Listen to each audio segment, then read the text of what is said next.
Hey guys, welcome to Sky World.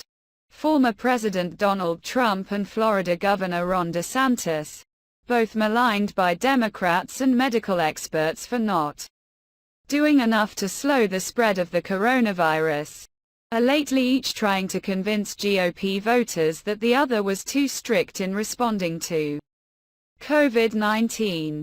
The disparate recollections of the coronavirus arrival in 2020 were on full display as the 2024 presidential hopefuls campaigned New Hampshire last week. DeSantis, at a Tuesday town hall in Hollis, said Trump made a catastrophic mistake by putting Anthony Fauci in charge of the country's coronavirus response. Speaking about 40 miles north and 2 hours later that same day, Trump told a Concord crowd that DeSantis loved Fauci at the beginning. I have statements about him with Fauci that are just, frankly devastating, the former president said.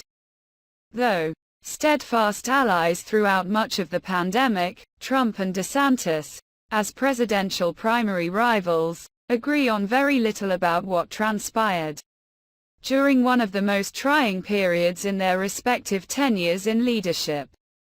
More than any other issue, COVID-19 has sparked an intensifying war of words between their two camps, replete with gaslighting and revisionism that has become commonplace in their early sparring.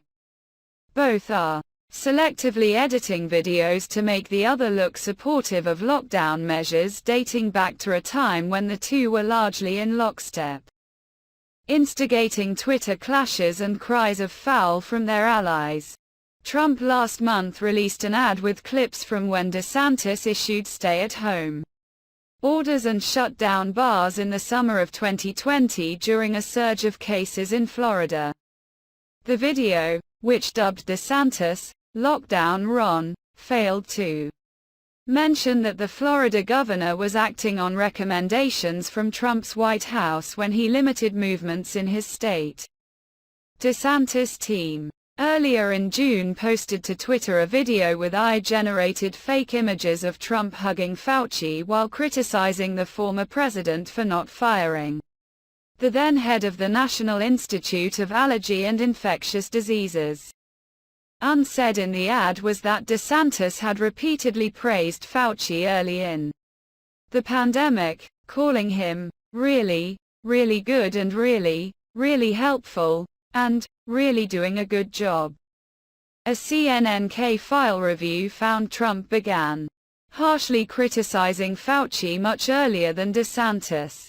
Apparently forgotten was an Oval Office meeting in late April 2020, when Trump and DeSantis heaped praise on each other as they discussed plans for reopening Florida. Trump held poster boards for DeSantis as the governor laid out the baby steps he was taking to restart his state's economy. The clash over COVID-19 has kept in the forefront an issue that has defined the political fortunes of the two Republicans. Trump lost an election in part because of perceptions that he had not done enough to manage the crisis. 2 years later, after bucking medical experts, reopening schools sooner than most and outlawing mask and vaccine mandates, DeSantis was re-elected to a second term by 19 points, a victory he has framed as a vindication of his methods. Trump has dismissed the conservative backslapping of DeSantis' handling of the pandemic, insisting the governor's performance wasn't all that great. Even Andrew Cuomo did better, Trump said of the former New York Democratic governor in a recent video, noting the raw death totals in each state, but not his own past praise of DeSantis. DeSantis has mocked such criticism as unserious. When asked last week if he would support Trump if he's the GOP nominee, DeSantis invoked the Cuomo comment in his deflection. So, what I would say is this.